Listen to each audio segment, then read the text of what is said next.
Welcome back to the welcome to the Mudroom. Is this? Are there any people here who are here for the first time? Oh, wonderful! Welcome.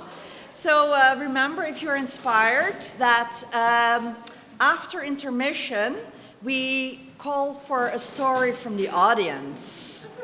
So if these stories that you're hearing remind you of something, you can put your name in the hat during intermission, and we will pull one audience story. And it's so good to see you all here. One other thing I want to mention is that storytelling is such a good way to bring us all together as a community. And I know there are some people who feel a bit intimidated telling stories in front of a big audience like this. So if you just want to dip your toes in trying to tell stories, there's another event that I help organize, and that is Story Jam at Jam in White River Junction. And that's just a story circle. So you don't have to face an audience. We just sit in a circle, and everybody takes a turn telling a story. Just a 5-minute true personal story. And if you want to try that out, we have a story jam happening next Thursday, a week from today, starting at 6 till 7:30 p.m. at the Jam Space, which is right next to Tucker Box. The same entrance as Tucker Box, but you don't go into Tucker Box. Instead, you walk straight and enter the Jam Space. So it would be lovely to see you there. Remember that. And in fact, the story that we're now gonna hear, the first story of tonight, was first told, or I first heard that story at Story Jam. So you have to be careful. If you tell a good story at Story Jam, you may get recruited to tell a story at the Mudroom. So I would love to welcome Pat McDavid. Are you here? Oh, wonderful. Welcome.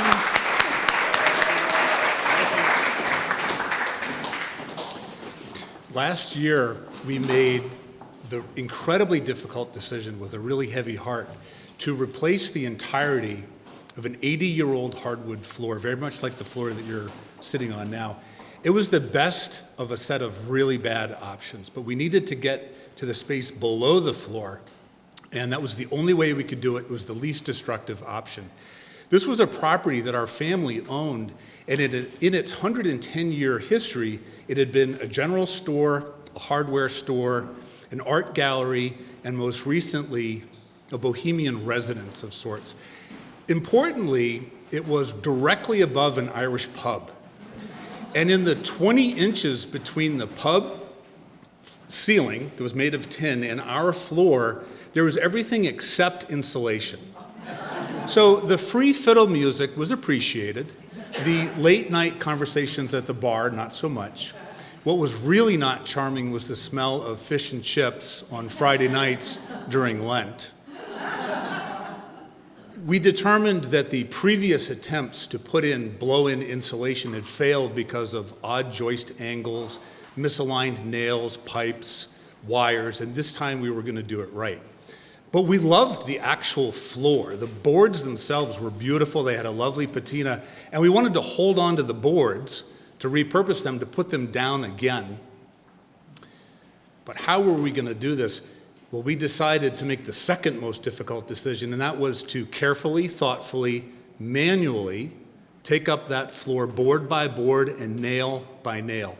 We estimated there were 2,400 boards in this floor. Each board averaged 4 nails, and they were tongue and groove, so you couldn't pull them straight up. You had to coax them to the side. And the nails made an awful sound when they came out.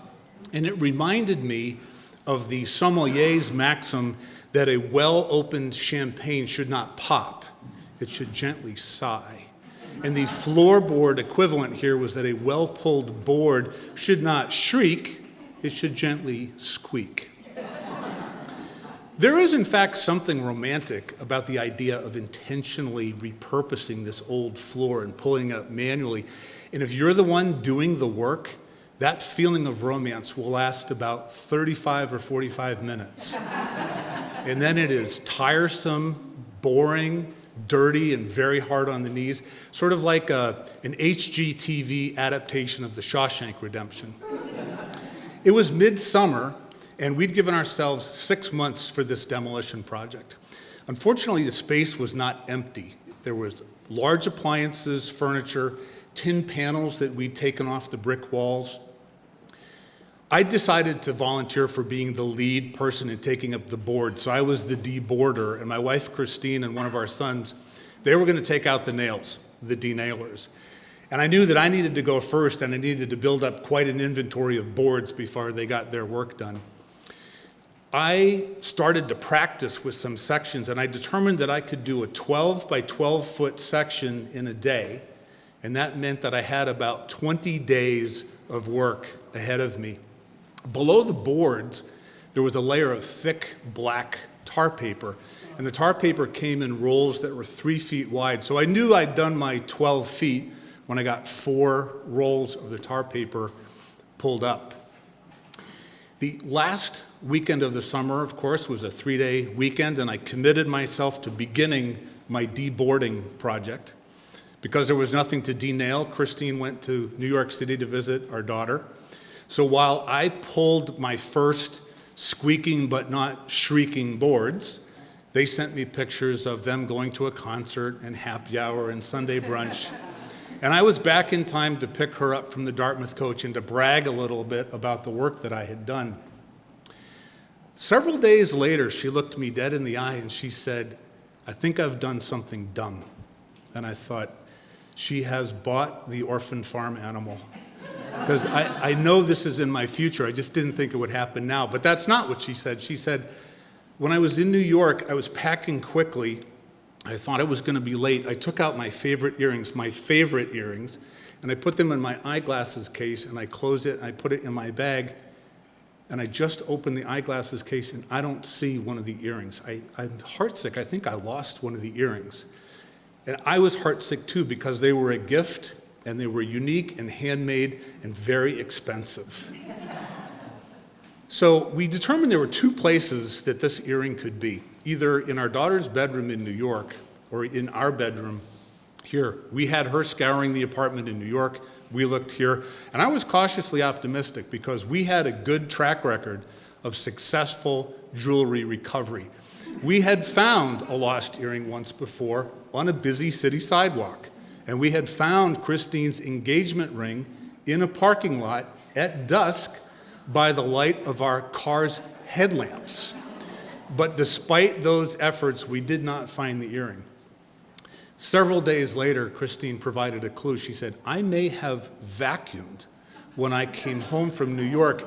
I think it's in the vacuum cleaner." So with that optimistic note, I waited for her to go to work, and I took the bag out of the canister. I spread newspaper on the dining room table. I laid the bag on there, cut it lengthways with scissors, made 2 transverse cuts. It looked exactly like an alien autopsy. And I spread the contents out on the newspaper. People hair, cat hair, dog hair, coffee grounds, insect wings, dirt, dust. I took a bright flashlight and I went all through it. I even dragged a magnet through it, even though I knew there was no iron in this earring. When she came home, I showed her what I had done, and I began to wrap it up, and she said, "Wait, I will go through this." And I thought, you know, as long as it might be there, then it's not there. So I understood. 2 weeks went by, and she finally resigned herself to the facts, rolled up the bag, and threw it away. I was deboarding again a few Saturdays later, and I thought, maybe I should call the jewelry store and see what they think. So I did, and she confirmed my fear that they could not make a matching earring. But she had a very clever suggestion. She said we could make it into a pendant necklace. And I thought, well, that's terrific, because it solves the second problem of what do I get for Christmas? So I covertly took the earring, took it to the jewelry store, and they confirmed that there was just enough time by Christmas to make a pendant necklace out of this earring. I thought this was terrific. When I had started deboarding, I would pile the boards up against the wall, and I had asked them to keep the hand-forged nails in an orange Home Depot bucket. Why was I keeping the nails? I thought maybe I would put them in a hollow glass lamp like some people collect seashells or marbles. But I was starting to make a lot of progress now, and I had to move the furniture, move the appliances. I actually had to move some of the boards that I had put down.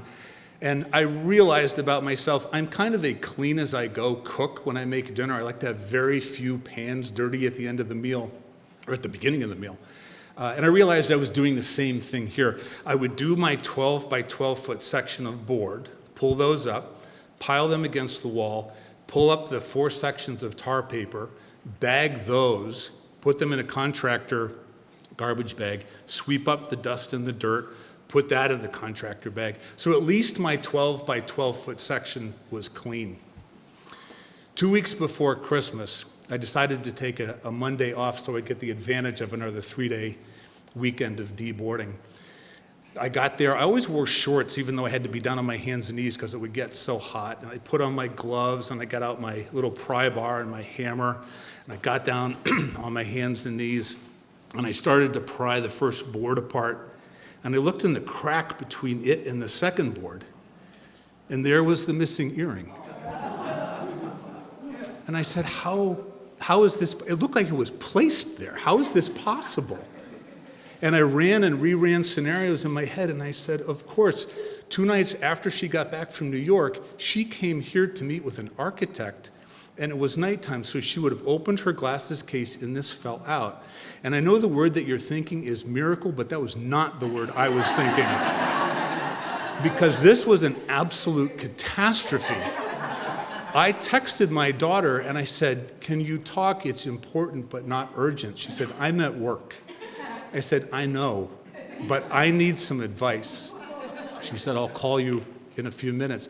And when she called, I said, you know the deboarding that I'm doing? She said, seriously, it is the only thing you are talking about.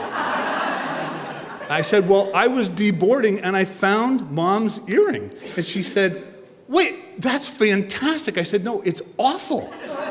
And I told her about Project Convert Earring into Pendant Necklace.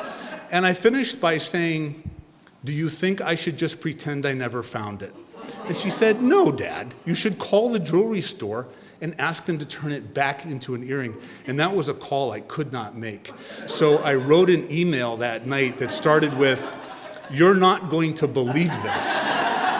The next morning, the owner called me and she said, we will make this Christmas miracle happen. We are going to turn it back into an earring. Fantastic. The Friday before Christmas, Christmas was on a Monday last year, the Friday before Christmas, I picked up my daughter who'd come home from New York City on the Dartmouth coach, and I said, before we go home, we're gonna go pick up Mom's earring. And I called the jewelry store to let them know that we were coming. And they said, one quick question, was it a dangly earring or a stud earring?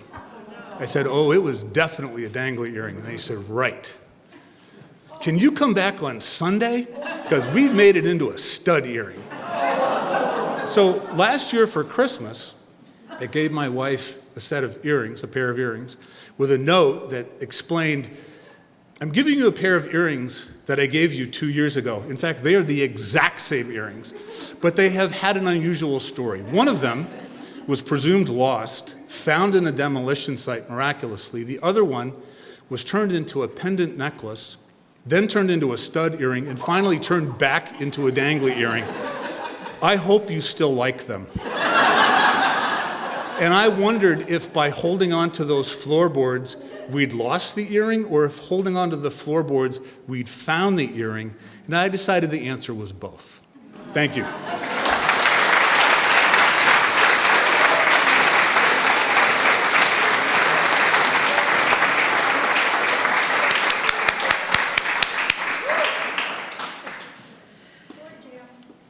Story Jam, right? We could have heard that story 2 months ago at Story Jam.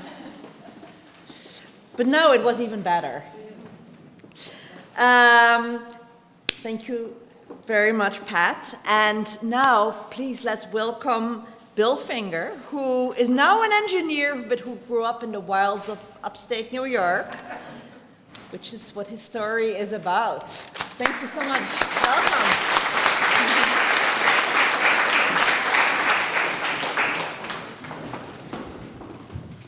Imagine this. You're lying on your back in a stream, an icy stream. There's big chunks of ice floating past you in the black water.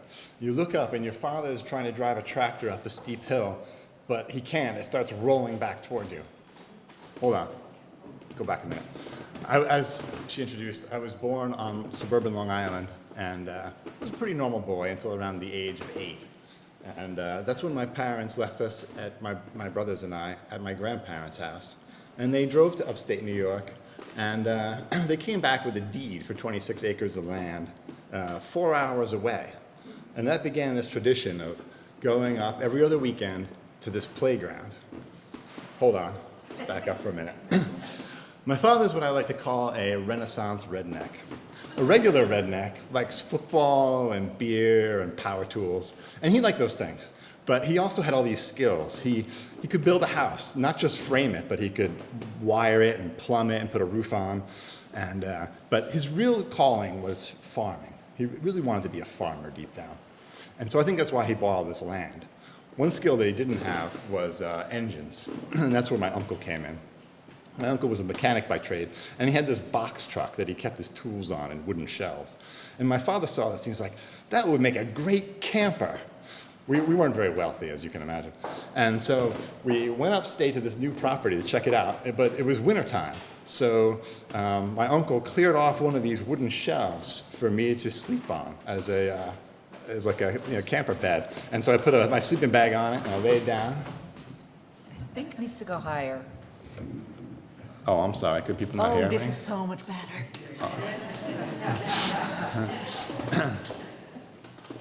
Yeah, so I still remember the smell of sawdust and grease, and it was so cold that when we woke up in the morning, the walls of the box truck were caked with ice. But it was better than tenting. And shortly thereafter, my parents bought a mobile home and installed it on the property, so that was much better.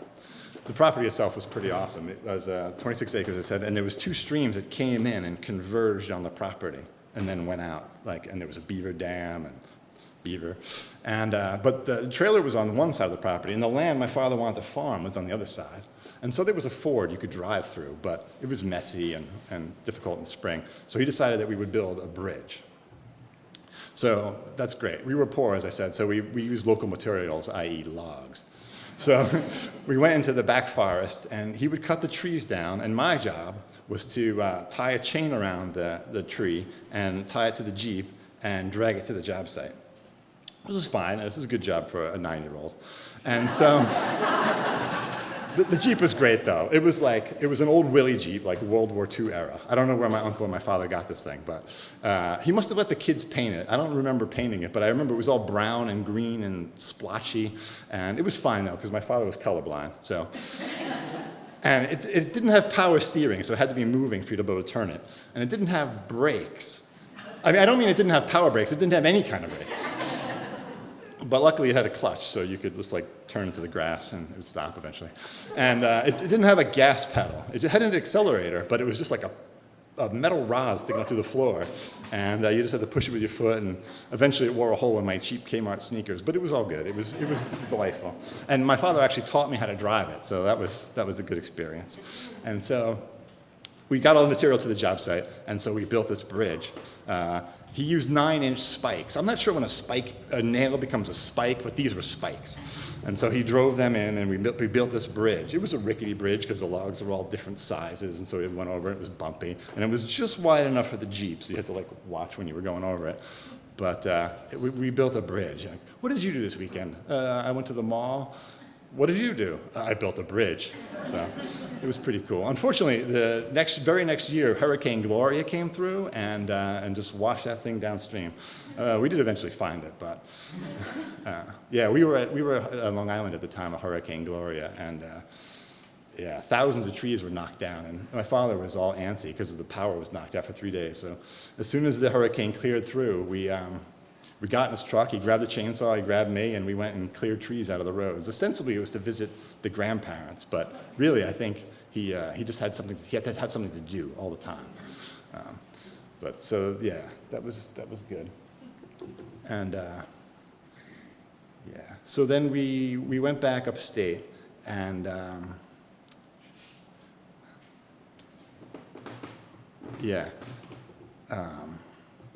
Okay, so yeah, so I needed to pick up his skills. He was a hard act to follow. He had so many skills, and he tried to lead by example, but he was a really hard example to follow.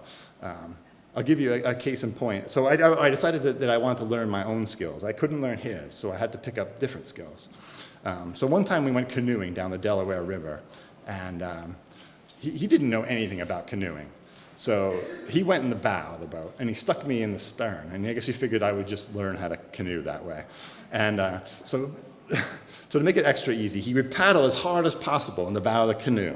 And I had to prevent us from hitting the bank. And so I didn't know how to turn, so I would just brake as hard as possible. Kind of like when you're steering a bulldozer, you brake one tread and the other tread just kind of turns you. And so obviously that's a very inefficient way to canoe. And we both got really frustrated. But it was motivational. And yeah, years later, I actually had an opportunity to learn whitewater canoeing. And yeah, I tried to teach him, show him, oh, here's all the skills I learned, and maybe teach him a little bit. And he's like, eh. And I realized that if he had actually wanted to learn how to canoe, he would already know how to do it, because he had already taught himself so many things. So, but I did get to paddle him to some good fishing spots, so that was good. Yeah. So he really liked to build things. He built many, many sheds and structures on that property. One thing he built was a sap house, and that was one thing that we did, was maple sugaring. And one year, we were going to tap the trees, and it was really another cold spring, and there was a lot of snow on the ground. So normally he would tow a trailer for all the tools and things, but there was too much snow to drag the trailer through the snow. So he just took the tractor out, and I had to kind of walk behind it. So we were crossing the stream, and it was about 2 tractor lengths wide.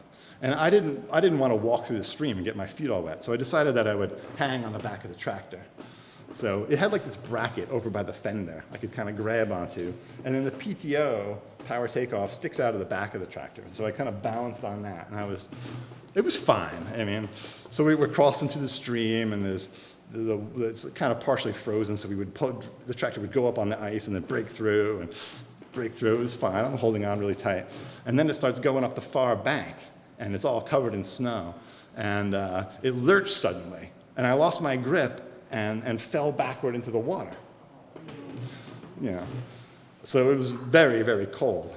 And he's still trying to go up the hill, but he can't. And so he starts sliding backward. But he's not really, he's got a lot going on. He's not really paying attention. I don't think he even knew I fell off. So I'm laying in the water, and I'm trying to decide whether I should drown or get run over by a tractor or die of hypothermia. But I really want to shout hold on, don't back up. But you can't hear me, because when you fall into really cold water, you lose your breath. So finally, he looks back and he gives me a look like, what are you doing in the water? But he did manage to stop the tractor, because it did have brakes. And then I managed to crawl out of the water and run away. So, yeah, that was good. So, yeah, I tried to pick up some building skills, but mostly I was inspired for engineering. And so I went to college and moved away from home. And, yeah, moved to the Upper Valley.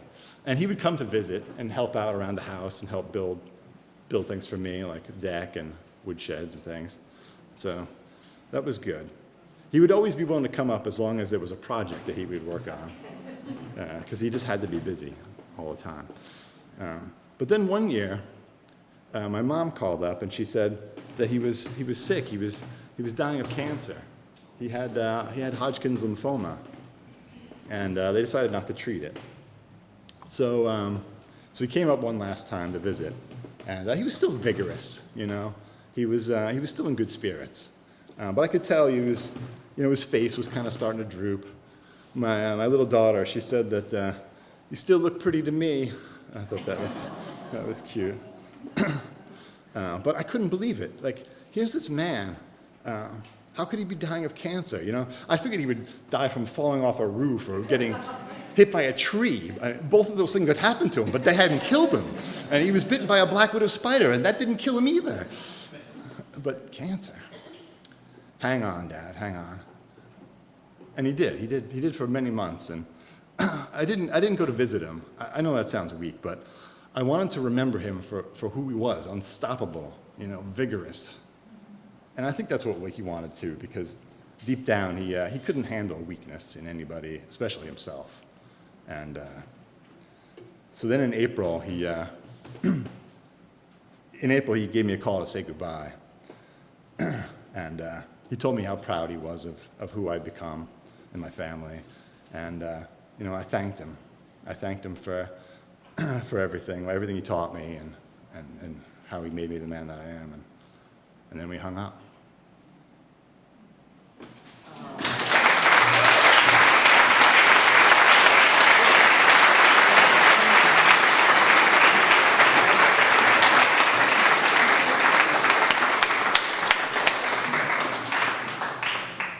Thank you so much, Bill. And it's also so wonderful to see a new face up here telling a story. We're always looking for new people to tell stories. And remember, an audience, if you have a story, if you're inspired right now, please put your name in the box during intermission. We would love to hear from more new storytellers. But now I would like to welcome an old-timer who has told many stories here before, Kevin Gallagher, who's coming here all the way from Burlington. Kevin, yes. And I don't think an introduction is needed. Kevin, thank you for coming again. Yeah, we're going to bring in the old one. We have some new faces. Let's bring in some of the old faces. Last week, I had a 24-year-old young woman in my office in tears. She was just a puddle. This is not unusual when you're a psychotherapist. You spend half your day with people who are in puddles in your office, or people complaining about other people in their lives. But this young woman was crying because she felt really stupid. And she also was very self-conscious about the Kleenex, and I'm like, it comes free, it's included in your copay, so use as much as you want. But she had been in a relationship for about 8 months, and it was like this kind of relationship, like, oh my God, he's like so amazing, he's creative, but yeah, he's really handy, and our sense of humor is just lined up so great, and he's smart, and we have such interesting conversations, and we like doing the same things together, and the sex is good, and he's too adorable for words. Like, wouldn't everyone want one of those? And I said, I'll take one, or two, and she said, but there is a problem. He lives in Boston, and so we don't get to see each other that much. But we care about each other enough that we're just going to try to make it work. And I think it will. Well, 2 weeks prior to her appointment with me, she had found out that he had another girlfriend in Boston, and New York, and Atlanta, and now Burlington. Funny that these were all sort of cities that the company he worked for does business in. Yeah, so he had a girlfriend in every port. Now, my job as a therapist, if you shrink it down to the smallest level, is to pay really good attention, listen closely, have a lot of care and concern and compassion. But I found in this particular session, I was drifting a little, because I was thinking about my 24-year-old self making stupid decisions in relationships. So I'm going to call him John, and that's actually because that was his name, John. And John was really bright, very talented, extremely successful. He was about 8 years older than I was. He had a huge apartment in New York. I'd never seen an apartment at that point that big. I was 24, so all my friends lived in closets. And actually, back then, some of them actually were still in the closet. So they were living in a closet and were in the closet.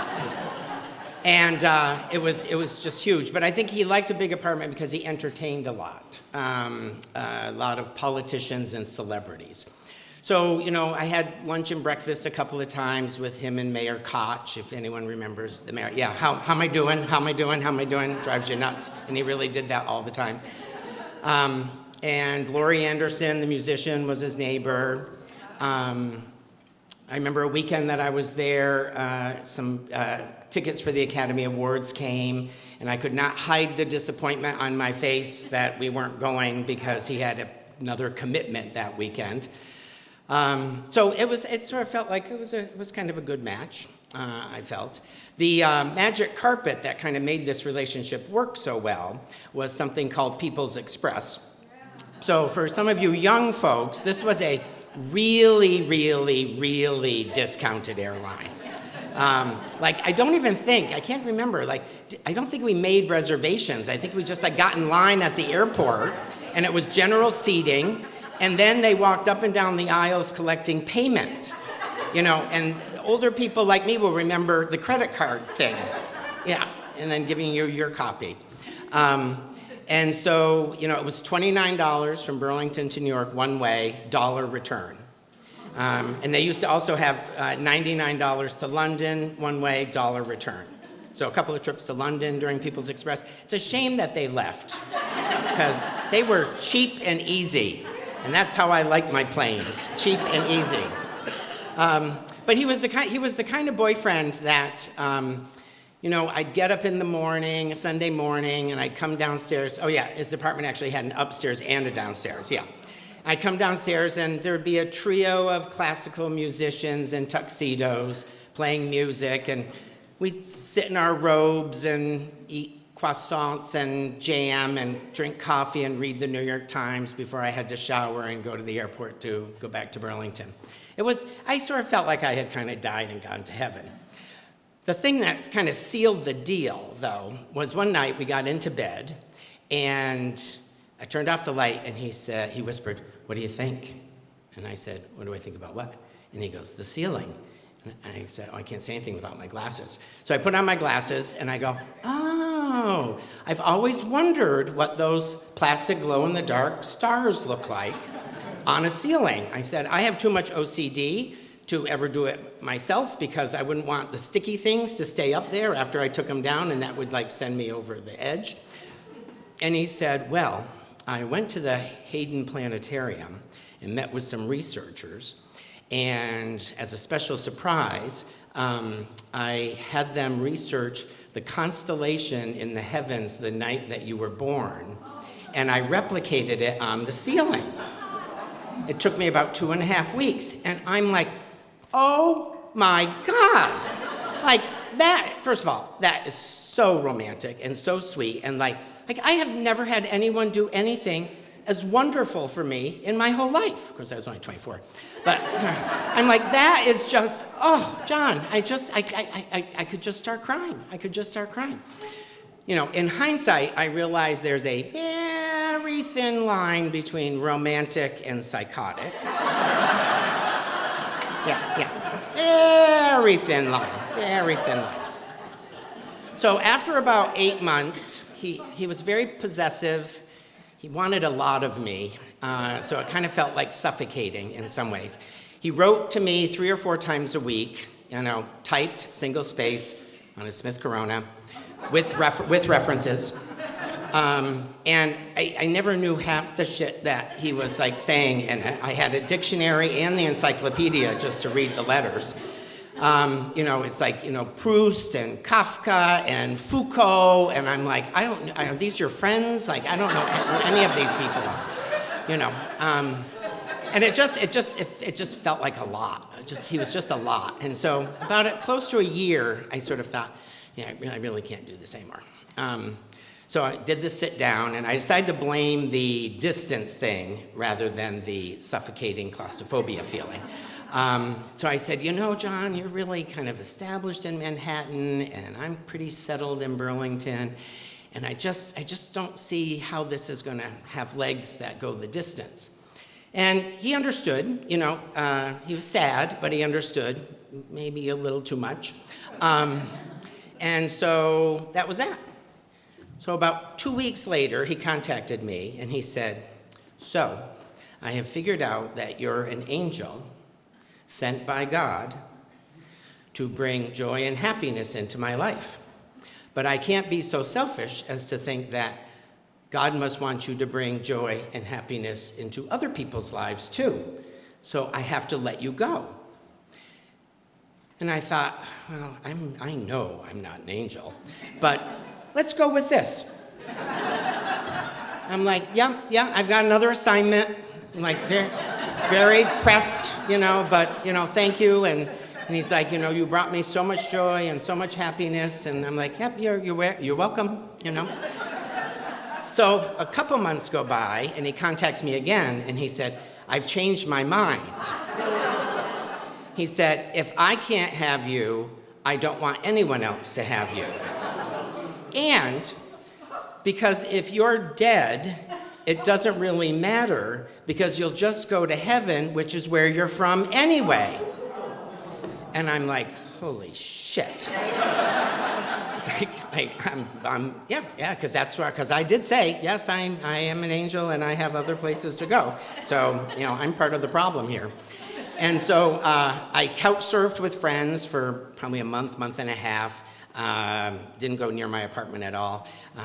People in town, friends of mine said, he came up a couple of times by train and would ask around, like, where am I? And, you know, have I been? And, you know, when's the last time they saw me? And fortunately, you know, he didn't find me. I'm still here.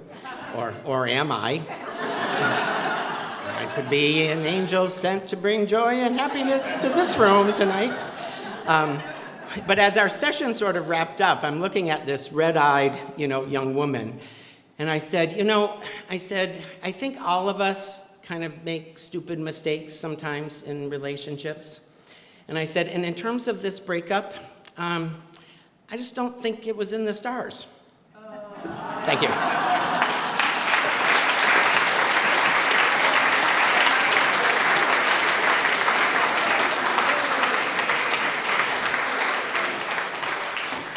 Thank you so much, Kevin.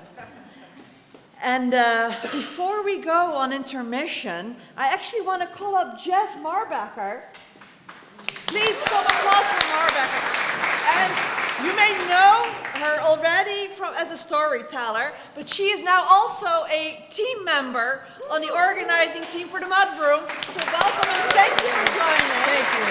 And she will take over after an MC after intermission. And don't forget, if you have a story to add to the story jar, put your name in there and we will pick a storyteller from the audience right after intermission. Thank you. Hello, everyone. There we go. Okay. I'm not as tall as Bill, so I had to bring the mic back down so you can all hear me. But we're getting ready to start our second half. But first, we have some lovely raffle tickets here. I don't know what the prizes are, so... The first prize is a membership membership, to the... family membership A family membership to AVA, to AVA. So, I think. all right. And the winner is Bill Rosen. Bill Rosen? Oh, okay. Yay! All right. Do we choose or And then we get it? sit back down. All right. So Can Jess you- and I really know what we're doing here. Yeah. Can you tell I found out I was doing this about 45 minutes ago? All right. So, no, wait, there's three I think there's two memberships and one thing for Mudroom tickets. This is going to be, no? Oh. Okay, this is for Mudroom tickets. Okay. Julia Bowl?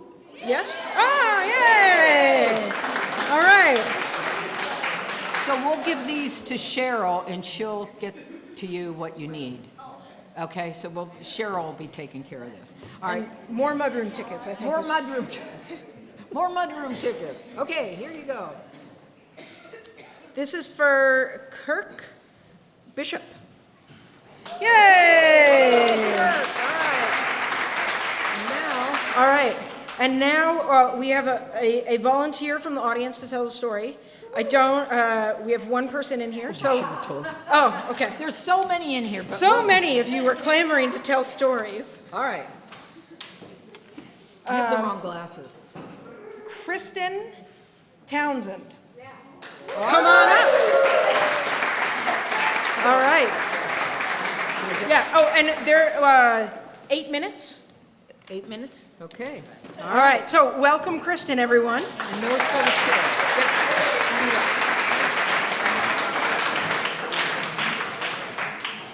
This is really ironic because I've been coming to the mudroom for like 100 years, and I've always wanted to do this, and I've never had the story or the courage. And I get emails every quarter saying, please send in your stories, and I've never had anything to share. And then our storyteller number 2, like it all lit up in my brain when he told his story tonight. I was like, I know what I would say. So I put my thing in, but when I first met my current husband 5 years ago, one of the first things he said that he loved about me was that I'm a storyteller. And he's not here tonight. He always comes with me, but tonight he's not here because he works at DH in the emergency department and he had a terrible day and he's not here. And I'm like, I can't even believe he's gonna miss this.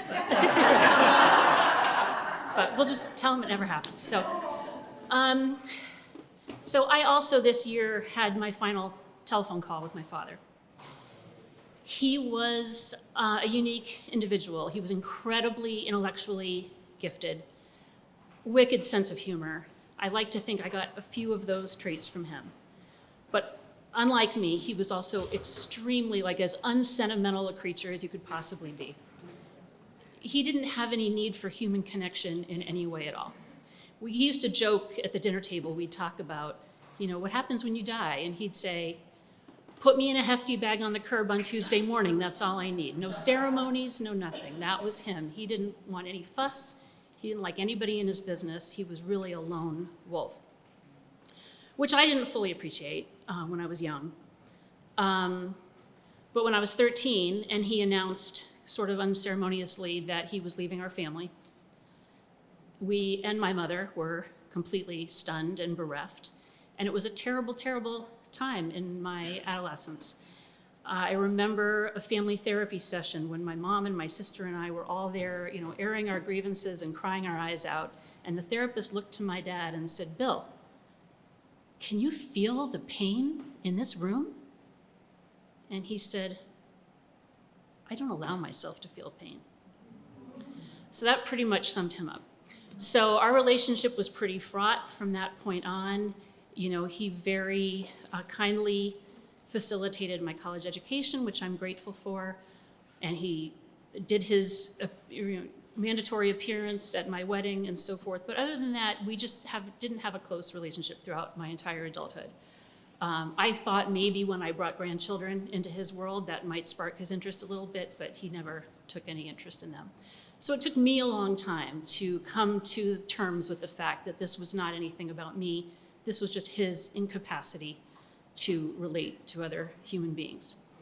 And I did get there, and I was okay, and I'd come to terms with it.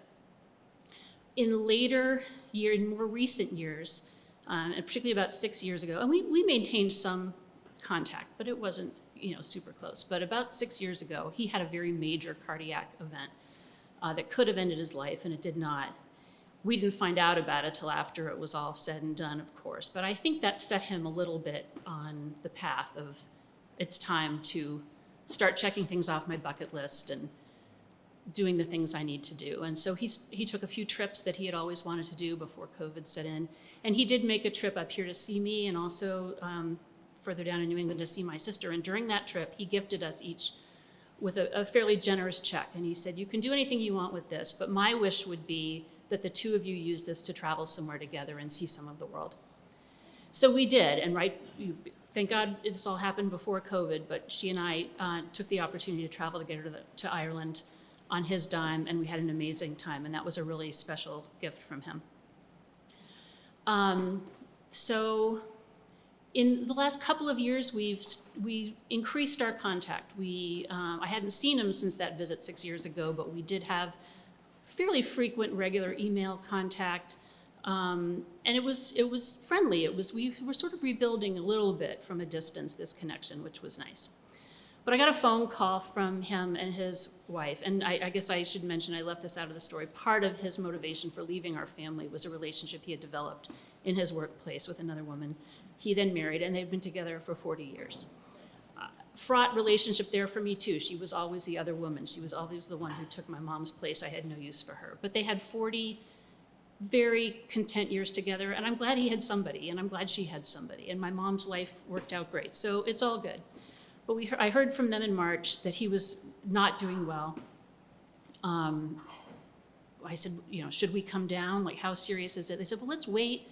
We're going to see the doctor next week. We'll see how things are going, but we just wanted you to know that things are not good. But by the next day, he was off to the emergency room, and so my sister and I hopped on a plane and went down there. He was in the hospital, systems were shutting down. She was convinced that he was never coming home.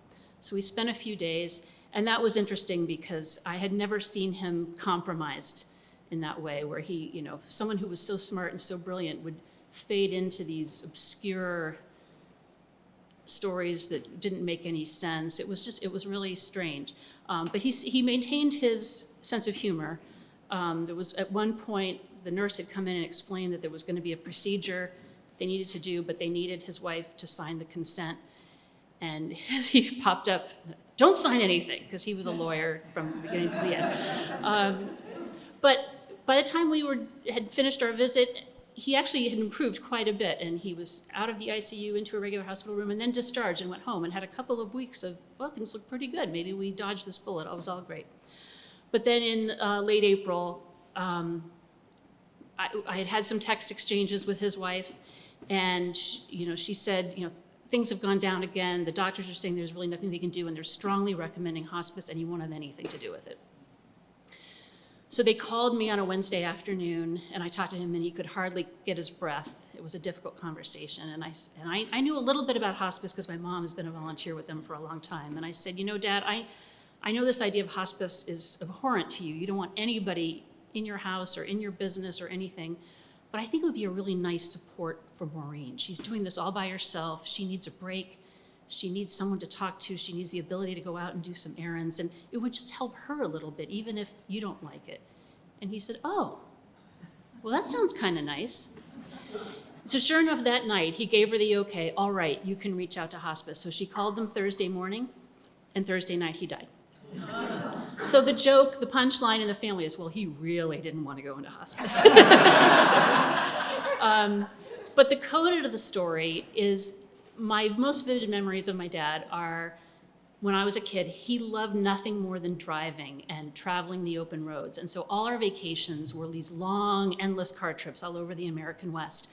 And our Sunday afternoons were 3-hour car rides to visit a different part of Southern California that he hadn't seen before. And to us, it was just torture, sitting in the hot back seat, like, can we go to the bathroom? Whatever. But this was his life. But what I never knew until this June, when I went down to Florida my sister and I went down there to help Maureen, his wife, who now has become, even though she was the evil other woman for most of my life, now we're all she has. She doesn't have children, she doesn't have family. We're her beneficiaries. We feel obligated to look out for her. We went down to help her pack up his things and so forth. And nothing in that house was sentimental to me. None of his clothes, none of his books, nothing meant anything to me until she pulled out this map. And he had kept a United States map, and he had, in red Sharpie, outlined every road he'd traveled over all of his years. And even all the time after my childhood, there were many years where they maintained 2 residences in Montana and Florida. And every year when he drove back and forth, he took a different route every time. He was very deliberate. He has driven almost every highway in this country over the last 80 years. It was really incredible. But this map with the red lines, all of a sudden was him come to life for me. It was his essence. And it was the only thing in the house that brought me to tears and being that's my dad.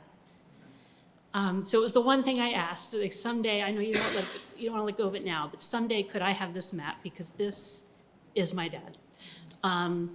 So that last phone call was him, acknowledging, all right, maybe hospice isn't a terrible thing, and then he was gone, which is exactly as he would have wanted it. No sentiment, no long drawn-out process, no big ceremony.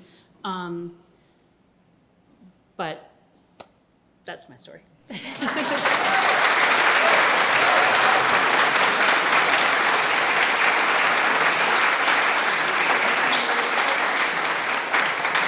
Thank you very much for telling that story.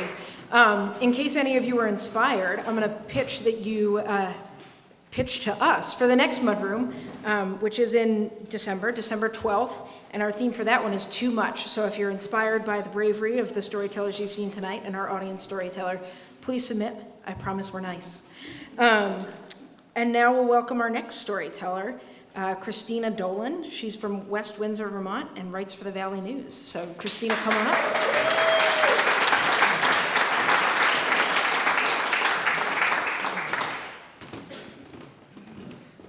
About 10 years ago, I was driving a school bus yellow 9-passenger van on a highway outside Harrisburg, Pennsylvania. In the back, doing homework, listening to music, talking, were 7 high school kids at the school where I taught history. And the van was towing a trailer with a ragtag collection of canoes and kayaks and a big raft with a bunch of patches on it. And there was a near identical van behind us. We were all headed to western North Carolina and North Georgia for a week of whitewater paddling. And the kids were great company. They were bright, they were funny, they were interested in things. They tended to come to the outing club because our school required that students play a sport for at least one season. And if you weren't particularly athletic or competitive, you could join the outing club for a season and come with us and go hiking and paddling. Our school did have a Quidditch team, but we were in the in the intersection of Steeltown and Cold Country. We were the only school that had a Quidditch team, so we were limited to intramural competition, so it didn't count. So Outdoor Ed, our outing program, attracted a really lovely collection of students, and the culture of the club took on the sum of their quirky, thoughtful parts, and they were genuinely fun to spend time with. So back in the van, I'm squinting into the August sun, listening to All Things Considered. It's August, it's hot, the van does not have air conditioning. The air conditioning wasn't broken, it was never there. Instead of air conditioning, we had these triangular vent windows that you could angle so that you could get a sort of a stream of air pointed directly at you. As far as climate control, it wasn't my first choice, but it was better than nothing. So I had everything angled just the right way. And I'm driving along, and everything's fine. We've got quite a ways to go. We're going to Wytheville, Virginia, so we got about 8 hours until we camp. And suddenly, a cicada, the big brittle, it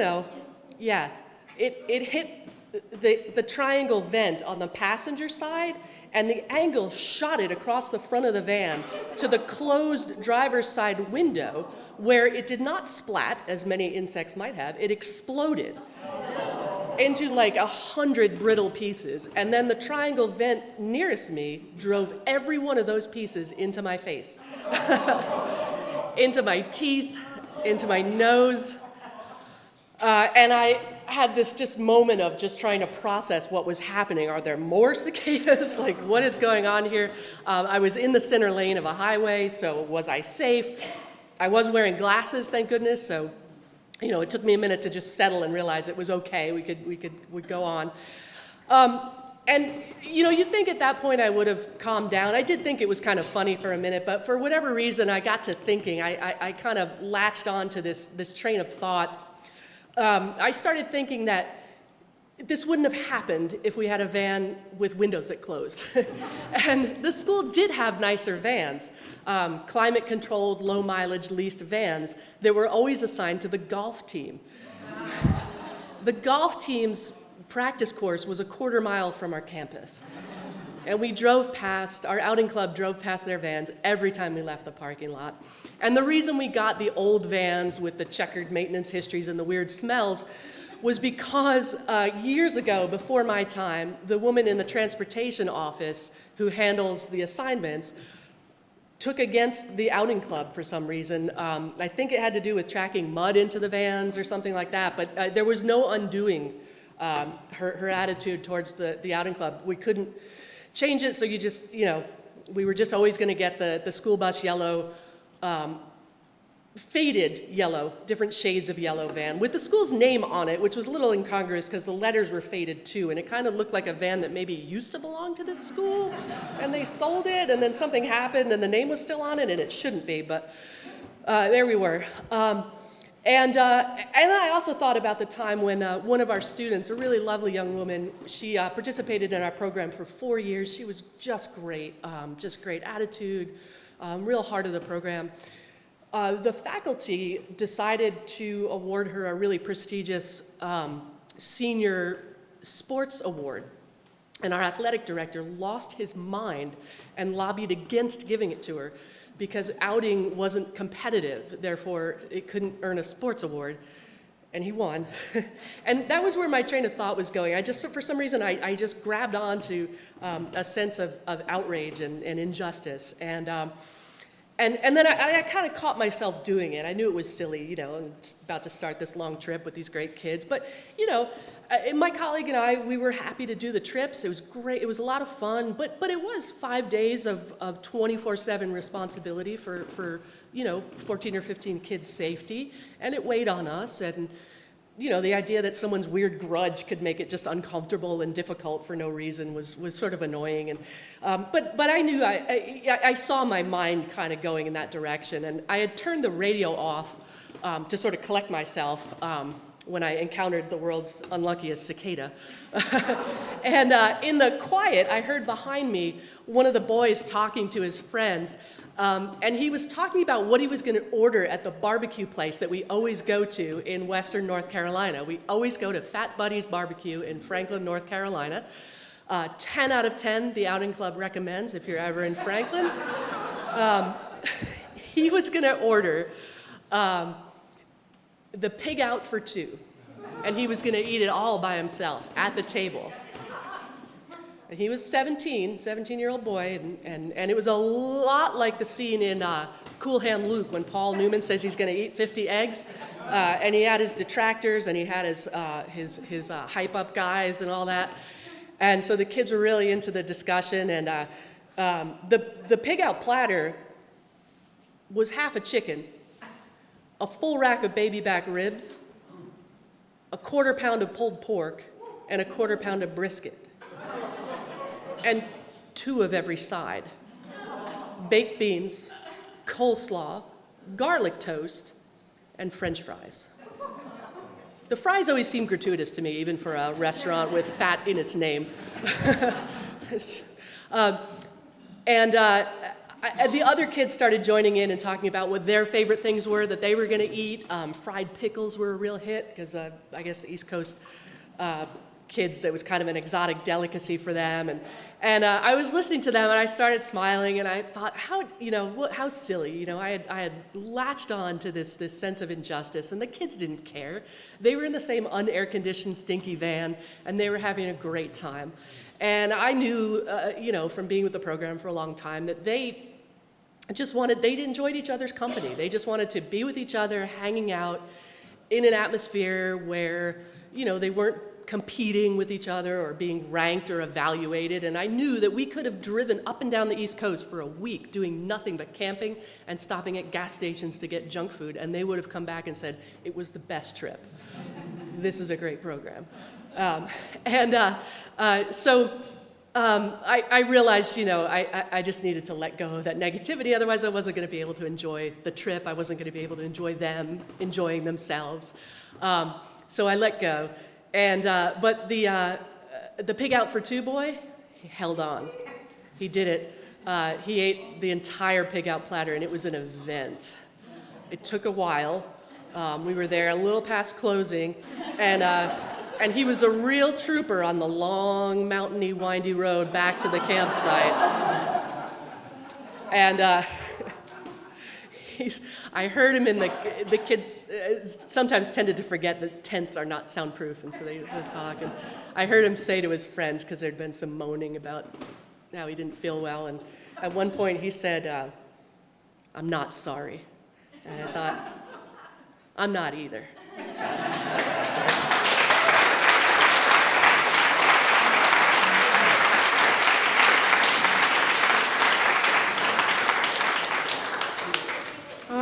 Thank you, Christina. I was worried when you started talking about the pig out for two that there was going to be a new reason for that van to be stinky.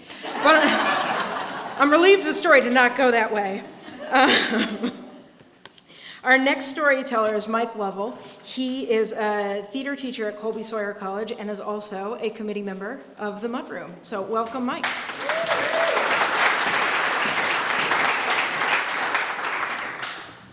So my friend Paul calls me up and he wants me to go fishing with him. And he wants to go fishing in the Atlantic Ocean and for striped bass, and I don't really want to go. I don't like boats at all. And the idea of being in Paul's 12-foot aluminum John boat in the Atlantic Ocean just seems like a really bad idea. But Paul's a good friend, and we hadn't been spending enough time together recently, so I decided, I'm going to go fishing. And but as soon as I'm fishing, I'm having a great time. My very first cast, I hook into some big striped bass, and I'm bringing it in, and it takes my line underneath the boat, and it rakes it along the bottom of the boat and breaks it off.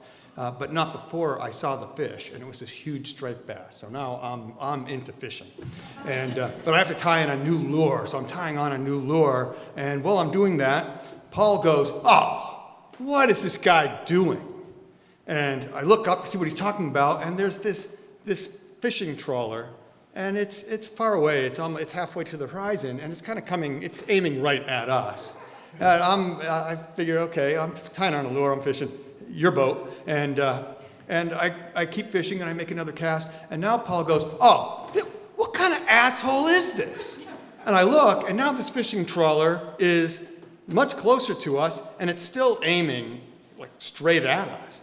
And I think, well, again, you're the captain of this boat, and I keep fishing, but I don't really take my eyes off this fishing trawler. And it's coming towards us, but I could tell from its trajectory that it's not going to hit us. It's going to come really close. And I'm thinking, if it does come that close, its wake would probably be pretty bad to on our 12-foot John boat. But I'm thinking, I think we could ride it out. I think it would be a little bit like surfing. We'll be okay.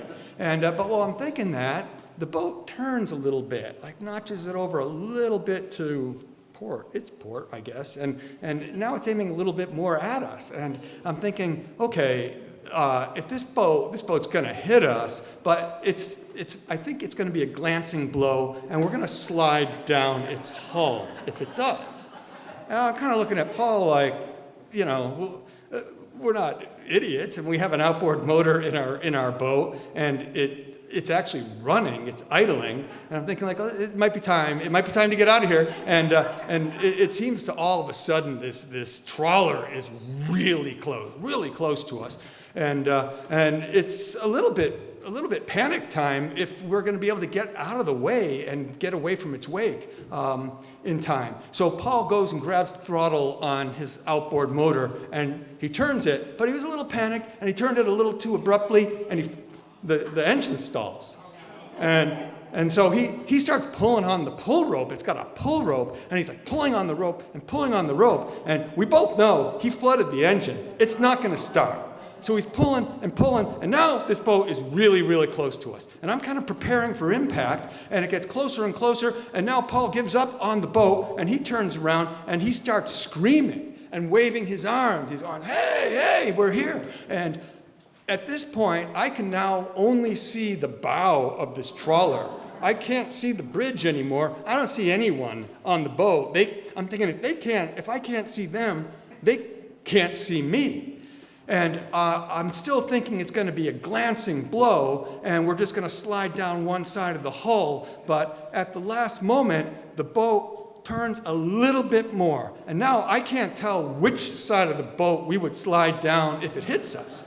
And Paul stops screaming, and he starts digging in his bag for his Coast Guard mandated whistle, thinking maybe that's gonna wake this guy up. And I know this boat can't stop before it in time to not hit us no matter what. So my plan is I'm gonna stay on the boat, our little John boat. I'm gonna stay there to the last minute, hoping for intervention from God, actually. And if it hits us, I am gonna, at the last second, jump clear of the trawler. I'm going to jump off our boat, jump clear of the trawler, and be in the ocean. The boat hit us. It hit us so hard and so fast that jumping off of our boat was not really possible. I tried to jump, but the trawler hit me in the side of the head and in my shoulder and back so hard that I didn't even barely cleared it, the little boat that I was standing in. And then I start sliding down the hull of this trawler.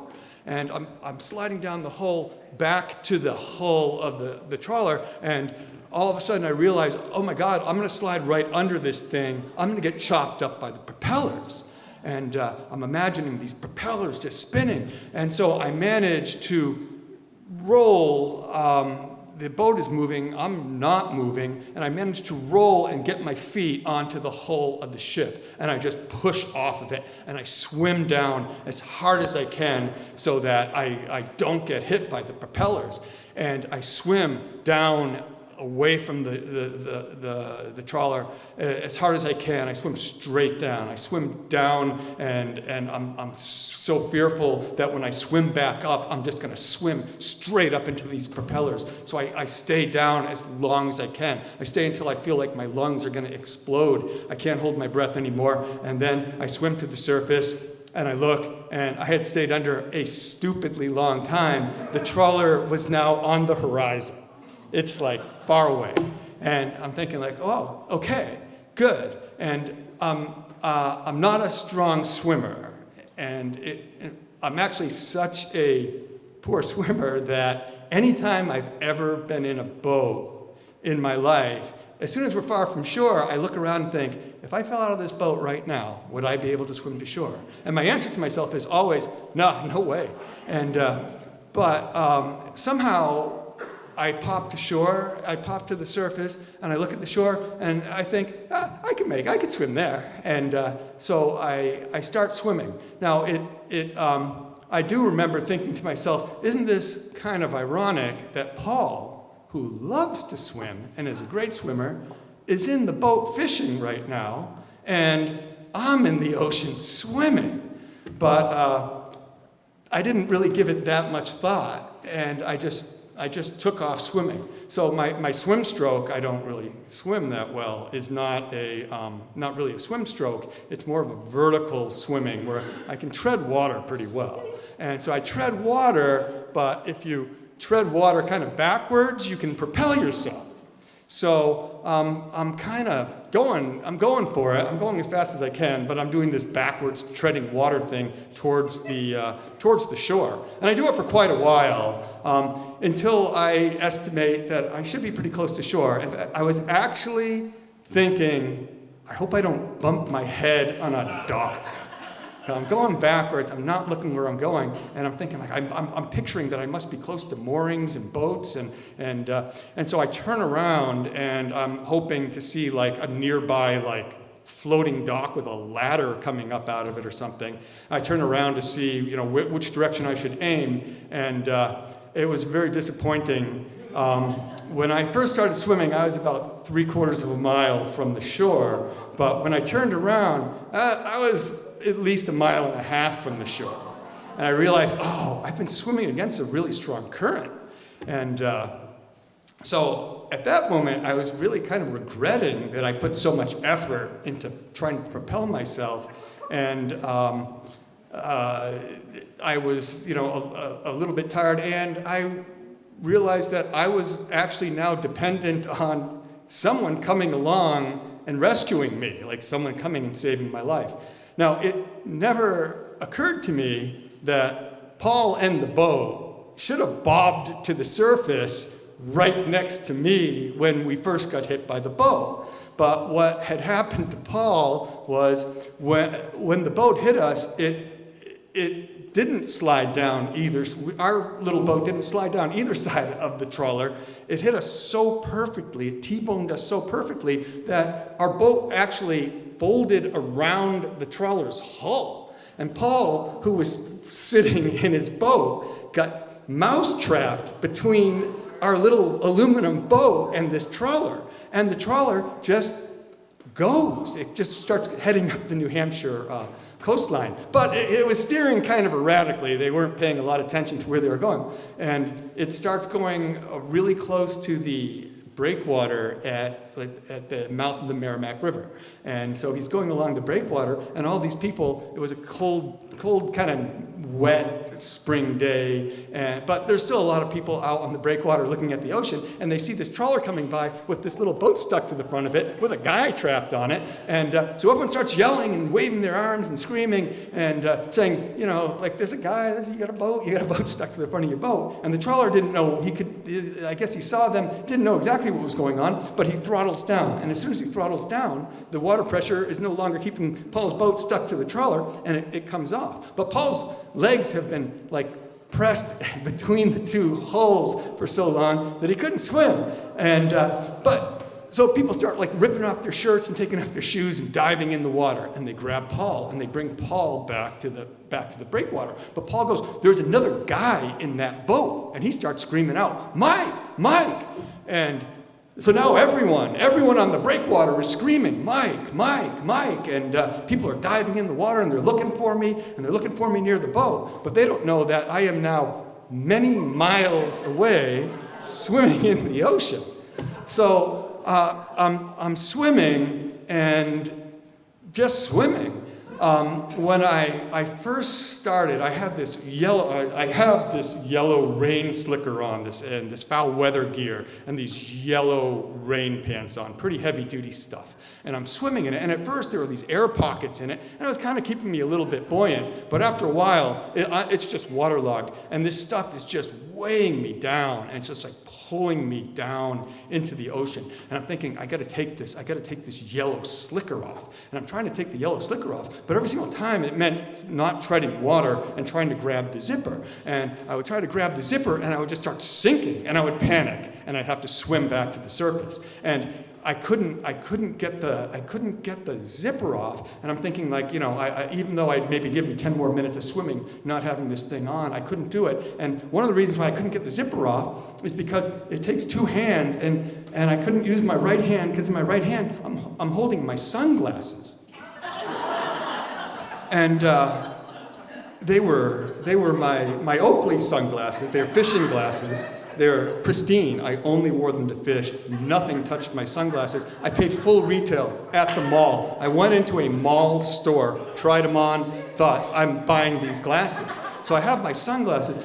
When I had first swam down into the ocean when I was worried about being chopped up by the propellers, I swam down as far as I could. My lungs were about to explode. And when I turned to swim to the surface, I did it so suddenly that my sunglasses had come off my face.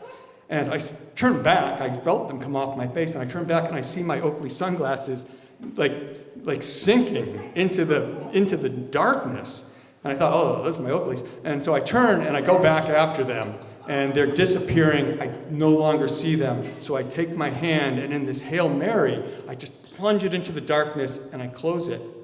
And I come up with my Oakley sunglasses, which is one of the reasons I have this sense of well-being when I pop to the surface. I'm like, I have my sunglasses. And I'm thinking, if I drop these sunglasses, I'll be able to swim better, but I think I'm gonna live, and if I do, I'm gonna need my sunglasses. So I'm holding the sunglasses, and I'm swimming. Eventually, I get to the point, I don't have any idea how long I'm swimming, but it was kind of a long time. And I get to the point where I'm thinking, I probably have 10 more minutes of treading water. And I'm starting to get really tired. I felt like I was running felt like I was doing a bike race, and I was towards the end of the laps, and I'm really kind of feeling tired. And I'm looking around on the horizon, and I don't see any boat that's gonna rescue me. Like, I don't see any boat that could possibly get to me in 10 minutes. I don't see any boats at all. And eventually, though, I look, and appearing out of as if magically is the same trawler that had hit me. And he's coming back to look for me. And he's coming at me, and I'm thinking, like, oh my God, is he coming to finish the job? Like, he's coming right at me. And he comes up alongside me, and comes within 2 feet of me, and slows down to almost a stop. And I'm thinking, like, wow, he could have missed us. He can clearly steer this boat. And they throw me a rope. So I grab onto the rope, and now I'm getting pulled through the water. And the mate is on the deck, and he's looking at me like, climb up the rope. And I can't climb the rope, because you can't climb a rope with one hand, and I'm holding my sunglasses. So I try to, like, signal, like, sunglasses, and then he like tries to winch me up and pull the rope in, and I can't hold on to it. It's slippery. I'm really tired, and the rope goes up, and now I'm thinking, like, oh my God, this unbelievable. I'm going to drown 2 feet away from my rescue vessel, and now somehow I'm super tired. And but the mate ties a knot into the rope, and he throws it overboard again, and this time I'm able to actually put my arm through the loop that he's tied into the rope, and then he puts the rope into the winch and winches me up the ramp where they bring in the fishing nets. So that was dignified, and so they come sliding me up this ramp, and it was so awkward. And as soon as I get even with the deck, I take my sunglasses, I look at the mate, and I say, these are my sunglasses, watch out for these. And I put them on the deck, and now I can climb the rope. And I climb up the rope onto the deck. The first thing I do is turn around, bend over to pick up my sunglasses, and they're gone. They're not there. I threw a fit. I threw like a hissy fit. I was so mad. I was so mad at him for losing my sunglasses that I actually went to a little corner of this boat and sulked. Well, and they're trying to tell me, like, dude, you're lucky that you're alive. And I'm like, yeah, right. Without sunglasses, I'm not lucky. And so I sulk in this boat until it gets back to the dock in Hampton Harbor, I think it is, and I don't wait to say anything to these people. I just want to go home. I just hop off the boat onto the harbor, and I start walking. I'm going to go to Paul's car. I'm going to wait till he's done fishing, and we're going to go home.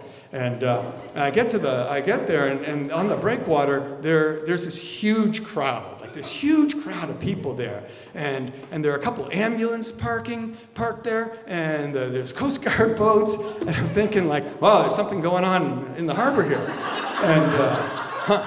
And then I see Paul walking out of the crowd on the breakwater, and he starts walking towards me, and I'm like, oh, why is he on the breakwater?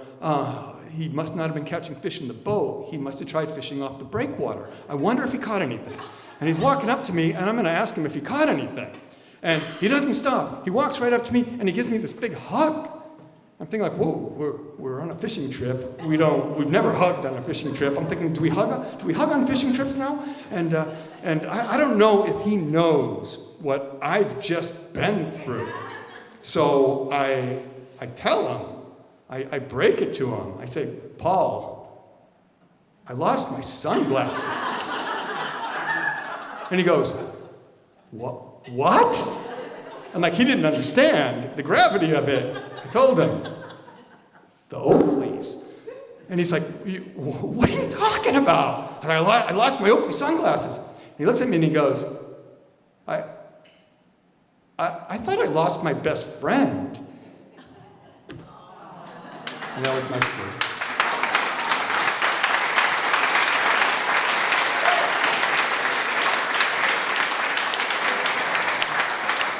Thank you, Mike. In case you needed encouragement, I can guarantee that telling a story at the Mudroom is less harrowing than a fishing trip. So please join us on December 12th. Submit your stories to AVA Mudroom at avagallery.org, and we'll see you in December. Thanks for coming, everyone.